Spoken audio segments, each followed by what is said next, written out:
We're in Alexandria, Louisiana with Ken Satcher, Live Oak Community Church. Yeah, I'm married, been married for 31 years now. Kathy and I She put up with you? 2 children. She has, and will continue. And we have 2 kids, Katrina, who lives in Denver, and our granddaughter Kylie, who's 7, and a son, Kendall, who lives in Houston. Cool. How long you been in Alexandria at the church? Well, actually I was born and raised here, but left for college, seminary, came back 13 years ago. So I've been in the church, been here at Live Oak for 13 years. Well, tell them a little bit, because growing up here, you pastored another church in the area and some things like that. Actually, a predecessor to this church, there was a church in Pineville. In the Pineville church, which I pastored when I graduated from high school, I was going to Louisiana College. I pastored that church from 1976 to 1979. It merged with the Alexandria church around 1980 or so. But I left in 79 and went off to the Wesleyan College in Bartlesville. And I went to seminary in New Orleans and was gone until 13 years ago. Alexandria, Louisiana, most people probably haven't been here. Maybe they have, but what's interesting about Alexandria? What's it known for? Well, the most significant thing, probably, it's centrally located. Therefore, we have a lot of state conventions and conferences, because this is, if you were to pinpoint the center of the state, it would be Alexandria. And it wasn't until recent years, in the last 10, 12 years, that we had an interstate system that came through, which has really helped the convention thing. But still, the city isn't growing. In fact, I grew up here. When I was a child, Alexandria was larger than it is today. Well, talk about the church. How long has Live Oak been at this location? Because I know you moved from a different part of the city and such. So. Actually, I was blessed. The former pastor, 13 years ago, relocated the church. It was in a part of the city that was going down, and it was just a real rough community, and in fact the church was dying. And so they relocated here after the church was built.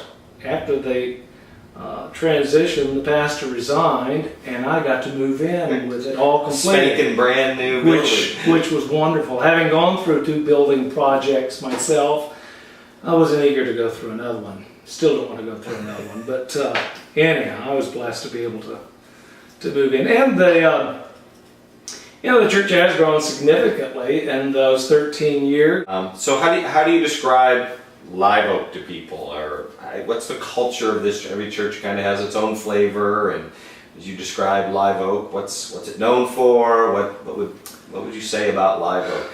Well, I'll just tell you what I hear others. I'll tell you what others say. Okay. From what I've been, a very, very family-oriented church. We have lots of activities for the family. It is, I guess, every church considers itself friendly, but Live Oak truly, folks have said many times, of all the churches they've ever been to, they have never felt as welcome, as accepted. We're a multicultural church, and we have just a diversity of people, and they love that. Yeah. That's a biggie. We're a teaching church. I think one of the other things we're known for, I'm not big into topical preaching. I do a lot of expositional preaching. And in the 13 years that I've been here, I have preached verse by verse through over half the New Testament. And I've been in the book of Proverbs now, verse by verse, for about 2 years. I've always felt that I can do a better job at discipling people than I do. Or at least I always feel that way. That I could disciple them a lot better. There's more that I can do to help make us better followers of Jesus.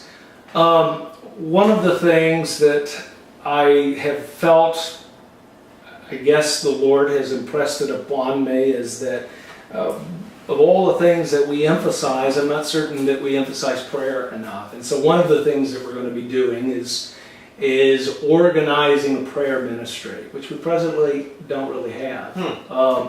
We're going to organize a prayer ministry. Obviously, there are people that call in prayer requests, and the secretary takes them, spreads it about the church, but we're thinking about organizing a real prayer ministry where people meet in the church and pray about specific things, and revamping the internet prayer team. We have that, but it's just not working as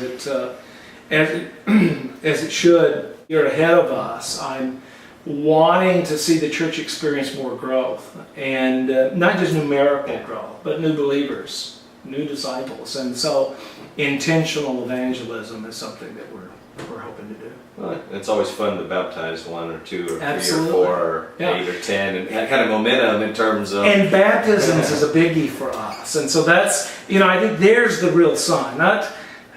I don't get so excited about these professions as I do when I see someone actually saying, I want to be baptized, because I indeed have come into a relationship. I want to with identify. Jesus. I want to tell everybody. Yeah. Yeah. That's very cool. Any prayer requests that you might share with people that we can be praying for at Live Oak, or just personally that you would say, pray for us in this?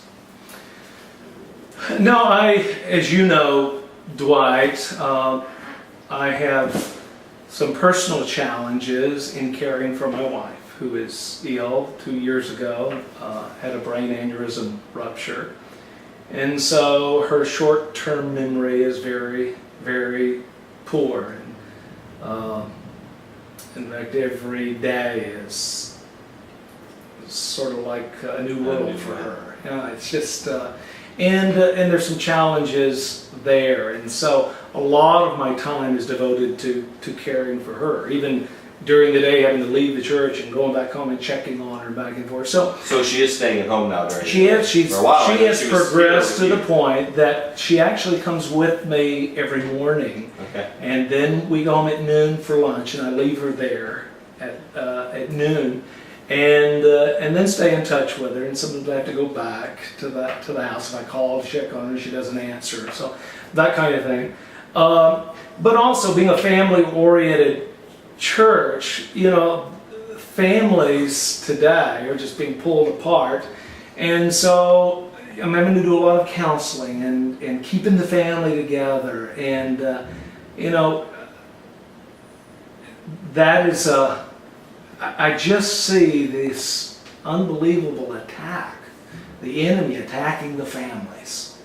And pray for the families of the church, because that's where a lot of the strength is here. And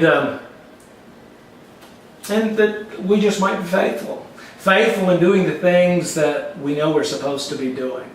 Such as intentional evangelism. And praying. And praying. And those things that the things we should be doing. are a given, that we should be doing. Now you started to talk about Kathy in the context of prayer requests, or how would you have us pray for you or for Kathy or for your family then? Yeah, I just, Kathy, the reason, what has changed so vastly in my ministry, I've been a pastor since 1976, a long time. And she was always there with me. We got married in 1977, and we did everything together. And she actually made me look good. A lot of the things I got credit for, actually Kathy did. And since her illness, I don't have that any longer, and it's been difficult for me to deal with, and to adjust to, and there's just a big hole in my ministry having lost her.